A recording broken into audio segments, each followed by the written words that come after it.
Welcome back to Simply Trade Tips with Hammer and Heels, or better known as Renee and Julie. As always, we're going to leave you with a call to action, or what we also call FIO, figure it out, Julie's term, in 5 minutes or less.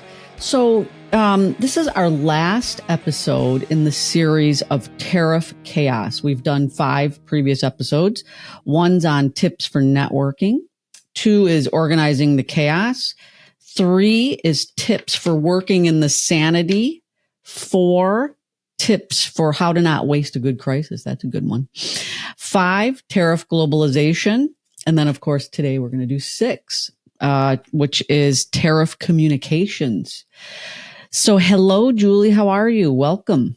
I am good, Renee. So glad to be here with you today. So let's get into it. Tariff communications. What do you think we should tell our folks? I think kind of there's kind of like a framing that you do when you're communicating on tariffs. And I think the first path is you have to identify who you need to communicate with. So Renee, like how would folks kind of go about that comms path, identifying who you need to communicate with and how you need to communicate? Well, I mean, I think a few steps would be like, hey, do I have a committee or a task force? Do I have newsletters? Are there staff meetings I can join in? Do I have a direct line to some executive folks in the organization? Right. And I also think too on that, making sure that your trade committee is engaged or the people that you're communicating with know that these communications are coming as well will help them go a long way in interpreting what you're saying.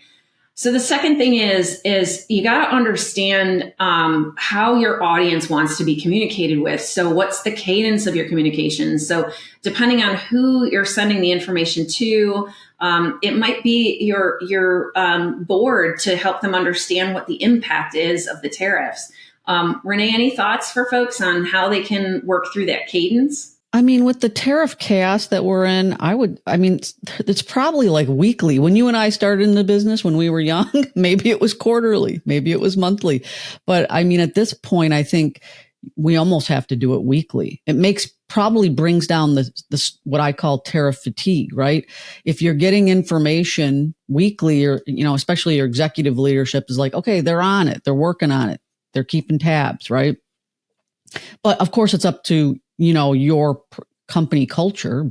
And I think too, making sure that you put your ask in. So this isn't all about the Global Trade Department making mitigations happen amazingly. Maybe you want to call out and take the opportunity to call out other functional support mechanisms, like finance is supporting the value on steel and aluminum. Maybe you've got your supply chain department helping you with solicitations and qualifications for USMCA, or on origin of aluminum and steel. So all those things, make sure that you're getting other departments involved and calling them out.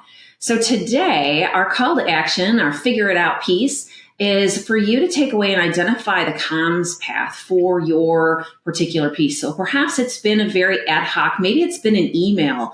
You want to think about identifying a way where it can be more consistent in a more standard form. So take that action, you guys.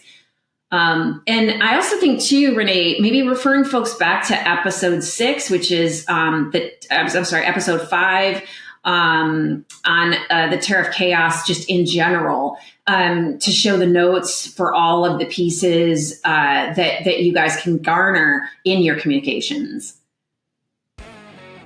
That's awesome. Great points, Julie. And by the way, get to our Trade Geeks community and let us know what you're doing with your FIO. All right, we'll see you next time. Thank you.